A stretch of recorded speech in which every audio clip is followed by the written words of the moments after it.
Good morning to everybody. कैसे हैं आप सभी डियर स्टूडेंट्स? पिछले 2-3 दिनों से हमारी आपकी मुलाकात नहीं हो पा रही। आज मैं एक बार फिर से दृष्टि एजुकेशन चैनल पर आप सभी का हार्दिक अभिनंदन करता हूं, हार्दिक स्वागत करता हूं। आज की जो विषय वस्तु होगी वो कॉमर्स से रिलेटेड नहीं होगा, जैसा कि आप सभी को बोर्ड पर लिखा हुआ दिखाई दे रहा हो। आज का जो विषय वस्तु होगा वो ऐसे प्रमुख बिंदु के बारे में होंगे जो विभिन्न प्रकार के कक्षाओं में पढ़ाई करने वाले छात्र छात्राओं के साथ विभिन्न प्रकार के प्रतियोगिता परीक्षाओं की तैयारी करने वाले छात्रों के लिए भी काफी महत्वपूर्ण होगा, क्योंकि यहां से इस बिंदु से इस टॉपिक से प्रायः प्रश्न पूछे ही जाते हैं। और क्लास 6 से 10वीं तक के छात्रों को किसी न किसी पुस्तक के माध्यम से, चाहे वो हिंदी का हो, हिस्ट्री का हो, आपको महात्मा गांधी के बारे में निश्चित रूप से पढ़ना होता है। तो अगर आप शुरू से अंत तक इस वीडियोस को देखते हैं तो मैं समझता हूं कि जो आपको आगे में मिलेंगे पढ़ने के लिए गांधी जी के बारे में जो कुछ भी, उसमें आपको समझने में बहुत ज्यादा आसानी होगी। तो चलिए चलते हैं हम अपने विषय वस्तु पर। तो बोर्ड पे आप लोग जैसा कि देख रहे होंगे कि आज का जो टॉपिक है वो टॉपिक हम लेके आए हैं महात्मा गांधी। नाम से तो परिचित हैं, ज्यादा कुछ इनके बारे में मुझे आता नहीं है। जो कुछ भी मैंने इनके बारे में पढ़ा है उनमें से ही कुछ आपको बताने वाला हूं, तो ध्यानपूर्वक सुनिएगा। हम लोग जानते हैं कि महात्मा गांधी का जन्म 2 अक्टूबर 1869 ईस्वी को गुजरात के पोरबंदर नामक स्थान पर हुआ। क्लियर? 2 अक्टूबर 1869। 2 अक्टूबर 1869। इनके पिता करमचंद गांधी, इनके पिता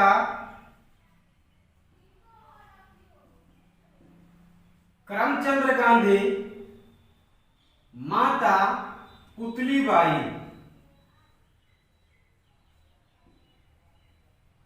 और पत्नी कस्तूरबा गांधी।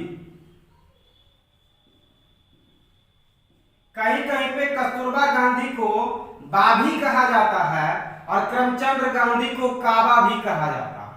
काबा। क्लियर?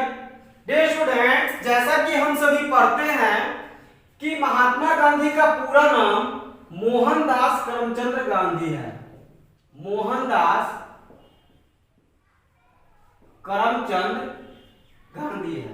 एक्चुअली है क्या कि मोहनदास इनके महात्मा गांधी का नाम था और करमचंद गांधी इनके पिता का नाम था, इसलिए इन्होंने अपना नाम या इनका नाम मोहनदास करमचंद गांधी पड़ा। तो करमचंद गांधी इनके फादर और मोहनदास इनका स्वयं का नाम, इसलिए इन दोनों को जोड़ करके मोहनदास करमचंद गांधी इन्होंने अपना नाम रखा या इनका नाम पड़ा। क्लियर? इनकी माता पुतलीबाई और पत्नी कस्तूरबा गांधी मात्र 13 साल की उम्र में, क्योंकि उस समय इंडिया में बहुत कम उम्र में शादी करने का ट्रेंड चला हुआ था, तो मात्र 13 साल की उम्र में 13 ईयर की उम्र में इनकी शादी हो जाती है कस्तूरबा गांधी से, जिनको ये बा कहा करते थे। प्रिय छात्रों, वेल एजुकेटेड फैमिली और रिच फैमिली में जन्म होने के साथ इन्होंने अपनी माता से और अपने पिता से जो संस्कार होता है एक बच्चे के लिए, एक बच्चे के फ्यूचर को दिखाने वाला, इनको शुरू से ही मिलता रहा। और कहते हैं ना कि मैंने आपको अपने किसी पिछले वीडियोस में बताया था for a man their family is his world, but a great man whole world is his family. It means एक साधारण आदमी के लिए उसका परिवार ही संसार होता है, लेकिन एक महान आदमी के लिए पूरा संसार ही उसका परिवार होता है। महात्मा गांधी राष्ट्रपिता बापू उन्हीं एक व्यक्तियों में से थे जिन्होंने पूरे समाज को, पूरे संसार को, पूरे भारत को अपना परिवार समझा। और मेरा मानना है कि इस दुनिया ने, इस संसार में, पूरे भारत ने दो व्यक्तियों से अद्भुत प्रेम किया है, जिसने देश के लिए जाति और धर्म से ऊपर उठकर अपना सर्वस्व न्यौछावर किया। जिसमें एक नाम आएगा महात्मा गांधी, जिनको आज हम लोग पढ़ रहे हैं, और एक नाम आएगा डॉक्टर एपीजे अब्दुल कलाम। इन पर भी मैं अध्ययन कर रहा हूं, किसी दिन बताऊंगा, किसी दिन बोलूंगा। इन दो व्यक्तियों से इस देश ने अद्भुत प्रेम किया। तो महात्मा गांधी पढ़ने लिखने में साधारण थे, सामान्य थे, फिर भी इनके पिता करमचंद गांधी राजकोट के दीवान थे। राजकोट के दीवान। शुरू से ही परिवार में पैसे की कोई कमी नहीं रही, इसलिए और परिवार में वो माहौल मिलता रहा, जिसके वजह से मात्र 13 साल की उम्र में शादी के बाद भी, क्योंकि उस समय इंडिया में जो ट्रेंड चला हुआ था कम उम्र में शादी होने का, इसने अपने पढ़ाई को जारी रखा। और पिताजी चूंकि राजकोट के दीवान थे, इसलिए इनकी भी इंटरेस्ट, इनका भी रुचि वकालत की पढ़ाई में ही गई, बैरिस्टरी की पढ़ाई में ही गई। और 19 साल की उम्र में, 13 साल में शादी हुआ, और 1889 में ये पढ़ने के लिए, बैरिस्टरी की पढ़ाई करने के लिए वहीं जाने का प्लान करते हैं जहां से अंग्रेज आया था। तो ये 1889 ईस्वी में, 1889 में बैरिस्टरी की पढ़ाई करने के लिए इंग्लैंड चले जाते हैं। क्लियर? और वहां पे 2-3 साल रहने के बाद, पढ़ाई कर लेने के बाद, वापस सूटेड बूटेड व्यक्ति कोट पैंट टाई पहन के वापस 91 में, इट मींस 1891 में वापस वो भारत आते हैं। कहां से? इंग्लैंड से। और चूंकि वकालत की पढ़ाई करके, बैरिस्टरी की पढ़ाई करके इंडिया आए थे, तो आने के बाद ये गुजरात में या मुंबई में, उसी के अहमदाबाद में, उसी के आसपास कुछ छोटे मोटे केसेस लड़ते थे, वकील की हैसियत से, एडवोकेट की हैसियत से। और कहा जाता है ना कि अच्छा वकील कब माना जाता है? जब उसको कोई बड़ा केसेस मिले, जब कोई वो बड़ी वकालत करे। तो गांधी जी इसी के फिराक में, इसी के वेटिंग में, आसपास के एरिया में केसेस लड़ा करते थे एडवोकेट के रूप में। और ये भी प्रतीक्षा में थे कि कोई बड़ा इनको मुकदमा मिले, हियरिंग का इनके पास ऑप्शन मिले। तो इसी बीच अब्दुल्ला नाम के एक व्यापारी का साउथ अफ्रीका से इनको कॉल आता है, या इनको अब्दुल्ला कहते हैं कि इंग्लैंड से पढ़ के आया है, बैरिस्टरी की पढ़ाई करके आए हो, तो साउथ अफ्रीका में आकर के एक मुकदमा लड़ो। इस ऑफर को मोहनदास करमचंद गांधी, बापू राष्ट्रपिता, ऑफर के रूप में स्वीकार करते हैं। और साउथ अफ्रीका में इनको अपना फ्यूचर नजर आता है। और महात्मा गांधी अपना बोरिया बिस्तर समेट के 1893 में, 1893 ईस्वी में एक 91 में आए थे इंडिया इंग्लैंड से, 1-2 साल तक वकालत की और उसके बाद 1893 में ये बोरिया बिस्तर समेट करके साउथ अफ्रीका जाते हैं। अब से महात्मा गांधी का जो एक्चुअली लाइफ है, जिसको इन्होंने उस ढांचे में रख करके अपने आप को ढाला और आज पूरी दुनिया में जो इनको सम्मान मिलता है, उसका जो इन्होंने बीजारोपण किया वो 1893 में साउथ अफ्रीका में किया। महात्मा गांधी ने अपने किसी स्पीच में कहा था कि Gandhi was born in India but Gandhi was made in Africa. कितनी बड़ी बातें कही इसने कि Gandhi was made in India, Gandhi का जन्म इंडिया में हुआ, but Gandhi was made in Africa. Gandhi बने कहां? साउथ अफ्रीका में।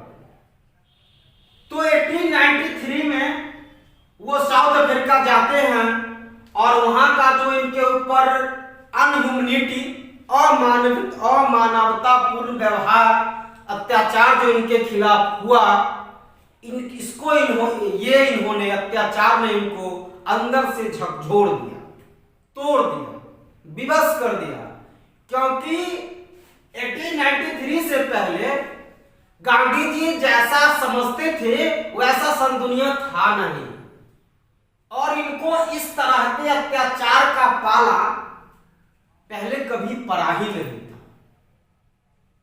घटना आपने सुना होगा निश्चित रूप से, या फिल्म में भी देखी होगी। घटना क्या है कि गांधी जी को डरबन से विक्टोरिया जाना था। क्लियर? छोटी यात्रा थी, इनके पास फर्स्ट क्लास का टिकट भी था ट्रेन का। जिस बॉगी में महात्मा गांधी बैठे हुए थे, उस बॉगी में कुछ 2, 4, 5 गोरे लोग उसमें सवार होते हैं, चढ़ते हैं और इनका विरोध करते हैं।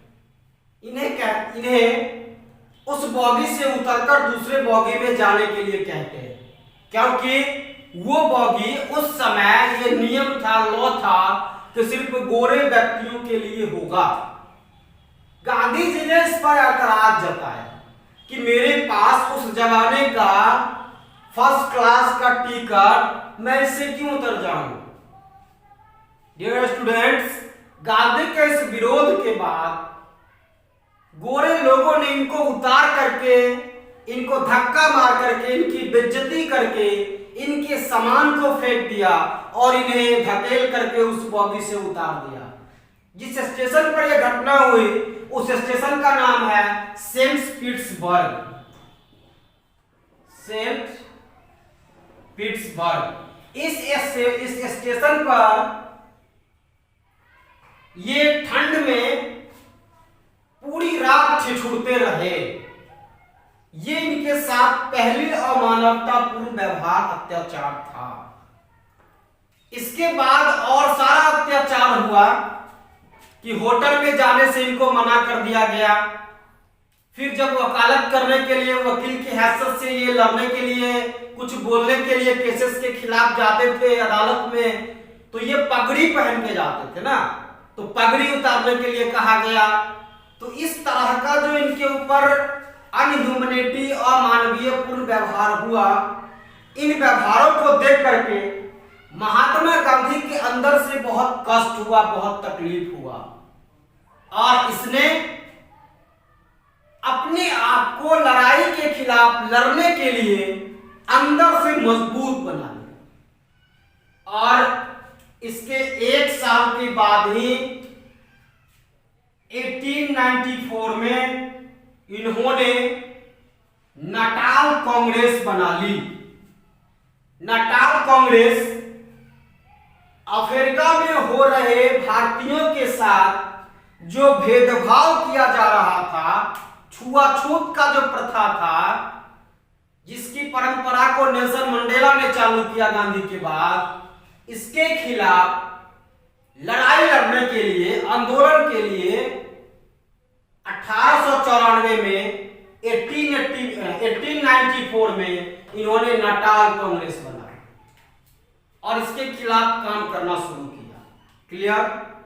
इसके बाद 1904 ईस्वी में 1904 में एक पत्रिका निकलता था, इंडियन ओपिनियन, भारतीयों का विचार, जो कि बच्चों 4 भाषा में निकलता था, हिंदी, इंग्लिश, गुजराती, एक भाषा याद नहीं आ रहा है, और एक था तमिल। ये जो 1904 ईस्वी में एक अखबार निकलता था, इंडियन ओपिनियन, भारतीयों का विचार, ये हिंदी में, इंग्लिश में, गुजराती में और तमिल में निकलता था। क्लियर।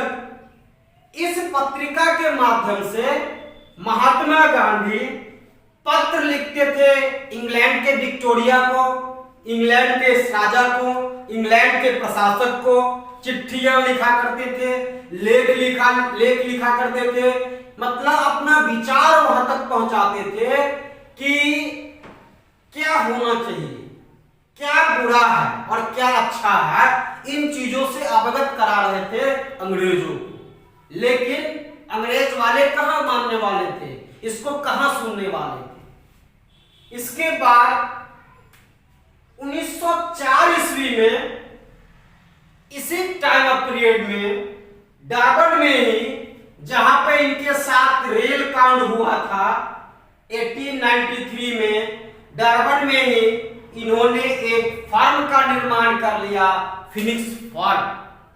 एक था Tolstoy Farm, clear, Natal Congress बनाया था, और इसके बाद इन्होंने फिनिक्स फार्म का निर्माण कर लिया, और फिनिक्स फार्म को ही इन्होंने सत्याग्रह का जन्म स्थली माना।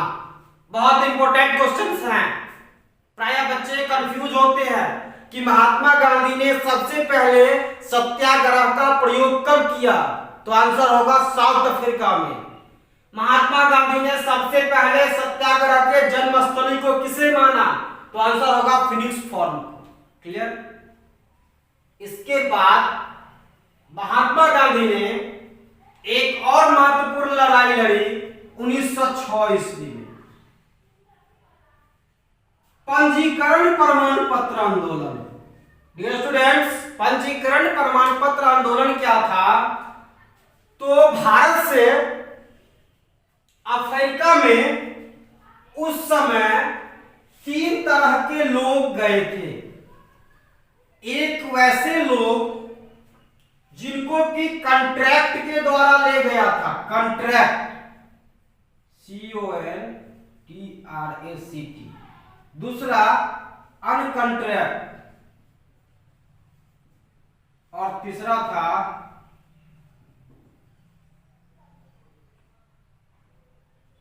मुस्लिम व्यापारी।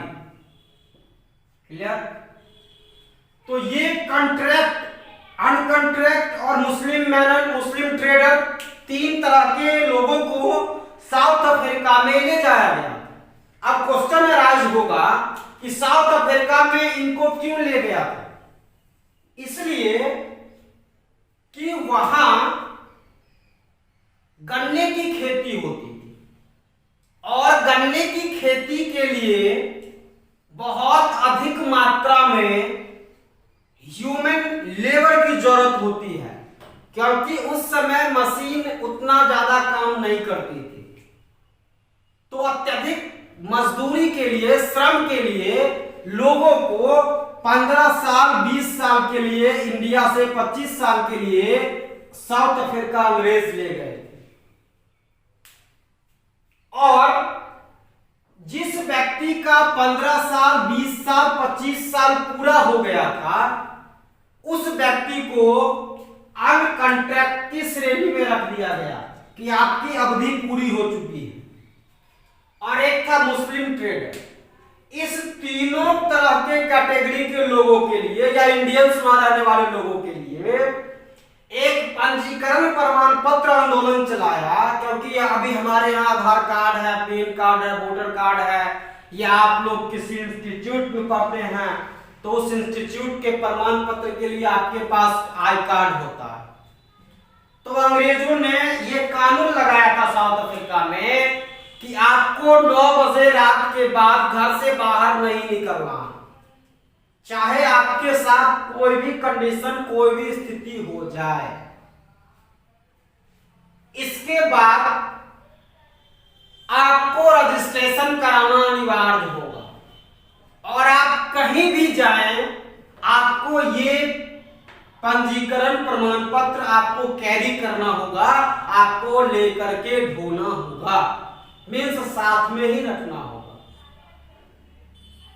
इन चीजों के खिलाफ महात्मा गांधी ने बहुत बड़ी लड़ाई लड़ी।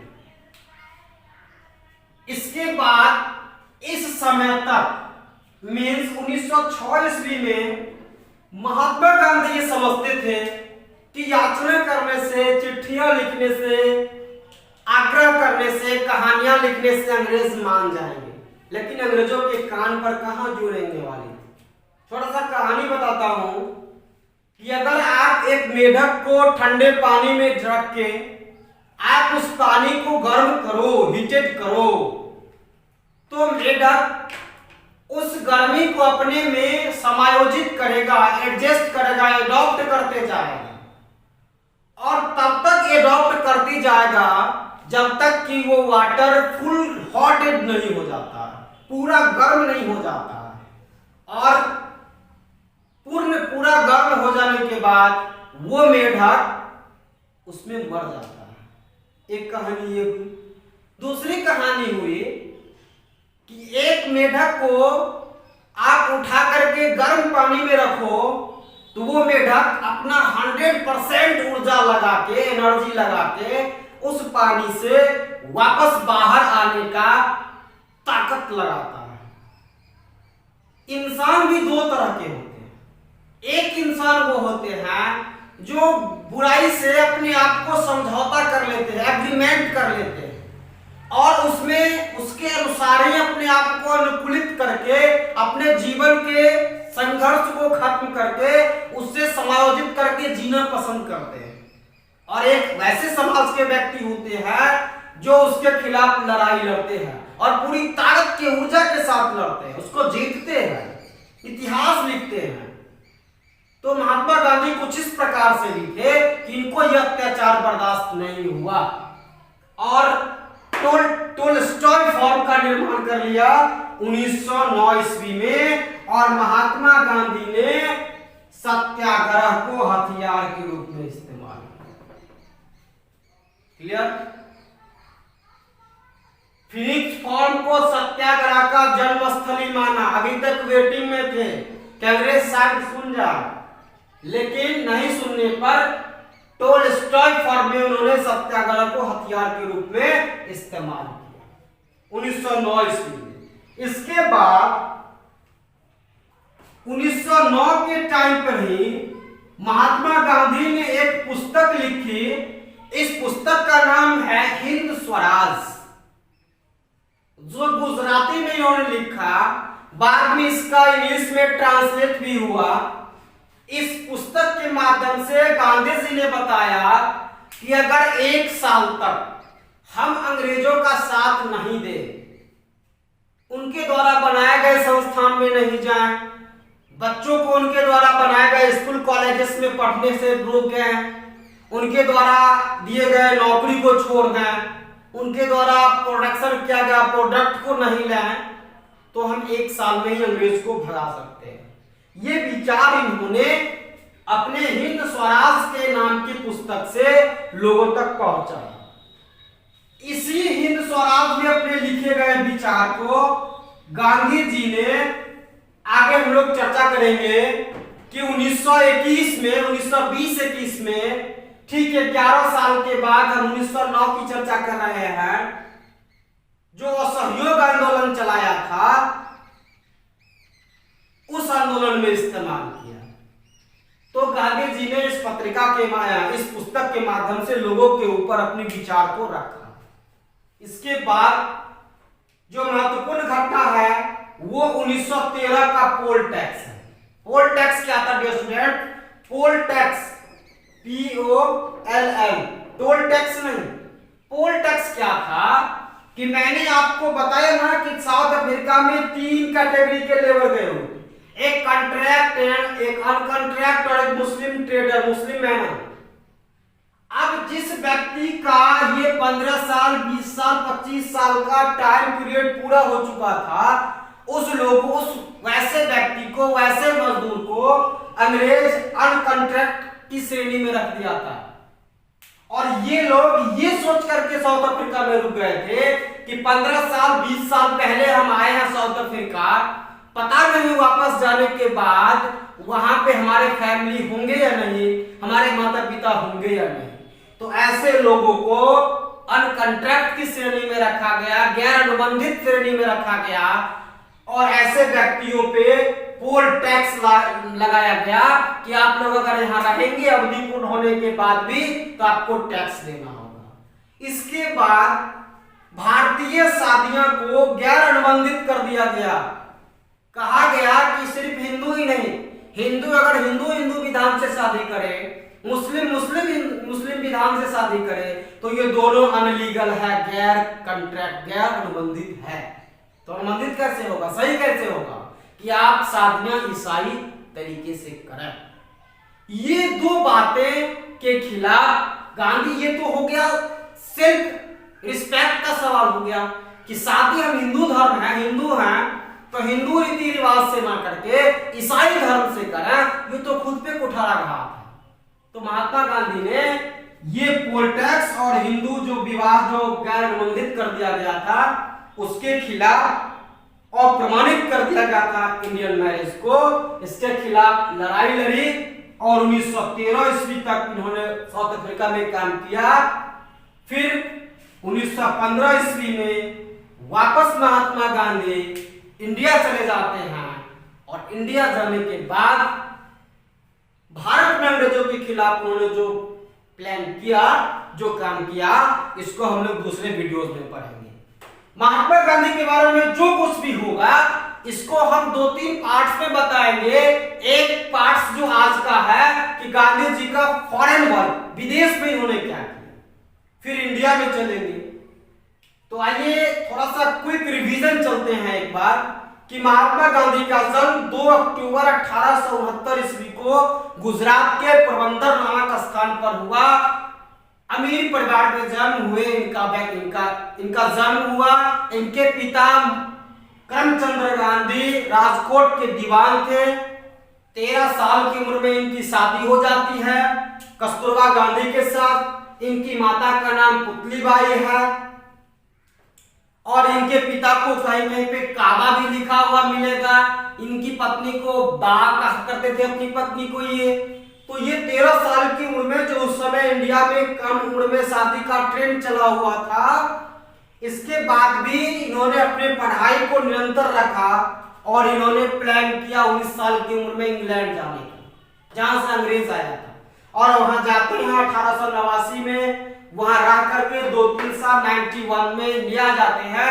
2 साल तक इन्होंने बैरिस्ट्री की पढ़ाई की और 1891 से 2 साल तक 92 तक इन्होंने इंडिया में ही गुजरात, बंबई, अहमदाबाद अपने नजदीकी एरिया में ही केसेस को लड़ा। इसके बाद इन्हें ऑफर आता है साउथ अफ्रीका में वकालत करने की और अब्दुल्ला नाम के एक सेठ व्यापारी से इनकी मुलाकात होती है। इनके आमंत्रण पे गांधी जी साउथ अफ्रीका में अपने फ्यूचर्स को देखते हैं। देखते हुए वो साउथ अफ्रीका जाते हैं और साउथ अफ्रीका जाने के दरमियान इनके ऊपर अत्याचार होता है। अत्याचार क्या है तो वो डरबन से विक्टोरिया छोटा यात्रा था। इसी बीच इनके साथ रेलकांड होता है और सेंट पीटर्सबर्ग नामक स्टेशन पर इनको बॉगी में से बेइज्जती करके, धकेल करके, इनके सामान को फेंक करके इनको उतार दिया जाता है। आज यहाँ पर जाइए सेंट पीटर्सबर्ग में गांधी जी की बहुत बड़ी मूर्ति लगी हुई है, लोग वहां पे माला चढ़ाते हैं। इसे कहते हैं इतिहास लिखना। तो ये इसके बाद 1894 में गांधी जी ने नाटाल कांग्रेस बना लिया भेदभाव के लिए। ठीक 1 साल के बाद 1904 ईस्वी में इंडियन ओपिनियन नाम का अखबार निकलता था, जो कि 4 भाषा में था, हिंदी, इंग्लिश, गुजराती और तमिल। इस समाचार पत्र के माध्यम से गांधी जी अंग्रेजों को चिट्ठियां लिखा करते थे, पत्र लिखा करते थे, अपने विचार देते थे अंग्रेज के महारानी विक्टोरिया को, अंग्रेज के रानी को, राजा को, वहां के प्रशासक को, लेकिन अंग्रेज इसको कहां सुनने वाले थे। फिर इन्होंने डरबन में ही फिनिक्स फॉर्म बनाया और सत्याग्रह को अपना जन्मस्थली स्वीकार किया। इसके बाद 1906 ईस्वी में पंजीकरण प्रमाण पत्र आंदोलन स्टार्ट हुआ, जो 3 तरह के लोग गए थे गन्ने की खेती की वजह में काम करने के पर्पस से साउथ अफ्रीका में। तो वैसे व्यक्ति जिनका टाइम पूरा हो गया था, इन व्यक्तियों के खिलाफ और वहां के रहने वाले इंडियंस के खिलाफ जो एक लॉ पास किया गया था कि वो 9 बजे के बाद घर से बाहर नहीं निकल सकते हैं, वो कहीं भी जाएंगे तो अपना प्रमाण पत्र साथ लेके जाएंगे। इन सारे चीजों के खिलाफ गांधी जी ने लड़ाई लड़ी। फिर 1909 ईस्वी में इन्होंने टोल्स्टॉय फॉर्म का निर्माण कर लिया और सत्याग्रह को हथियार के रूप में इस्तेमाल करने लगा। फिर 1909 में ही एक किताब इन्होंने लिखा, हिंद स्वराज, जो इन्होंने गुजराती में लिखा। फिर इसका इंग्लिश में ट्रांसलेट भी किया गया। इस हिंद स्वराज नाम की किताब में इन्होंने अपने विचार को लिखा कि अगर 1 साल तक हम लोग अंग्रेजों के द्वारा बनाए गए सामानों का उपयोग नहीं करें, उनके द्वारा बनाए गए संस्था में नहीं जाएं, उनके द्वारा बनाए गए स्कूल कॉलेज में अपने बच्चों को नहीं पढ़ने जाने दें, तो हम 1 साल में ही जीत सकते हैं। इसके बाद 1913 ईस्वी में जो पोल टैक्स हुआ, गैर अनुबंधित व्यक्ति जिनका कॉन्ट्रैक्ट 15 साल, 20 साल, 25 साल का पूरा हो चुका था, वैसे व्यक्तियों को कहा गया कि आपको साउथ अफ्रीका में रहने पर टैक्स देना होगा, या फिर भारतीय विवाह को जो अप्रमाणित कर दिया था कि ईसाई विधि विधान से आप शादी करोगे तभी वो लीगल होगा। इन सारी चीजों के खिलाफ गांधी जी ने लड़ाई लड़ी और 1915 में वापस इंडिया से ले जाते। तो गांधी जी के जो मूल मंत्र थे लड़ाई लड़ने के, सत्य, अहिंसा और सत्याग्रह, इन्हीं 3 मंत्र से इन्होंने आजादी की लड़ाई लड़ी। तो 1915 के बाद इंडिया में क्या कुछ किया, इंडिया में क्या कुछ हुआ गांधी जी के बदौलत, इसकी चर्चा हम अपने अगले वीडियोस में करेंगे। आप स्क्रीनशॉट लेना, काफी महत्वपूर्ण है, और इसको सुने। अगले वीडियो में फिर मिलते हैं। Thank you so much, good bye.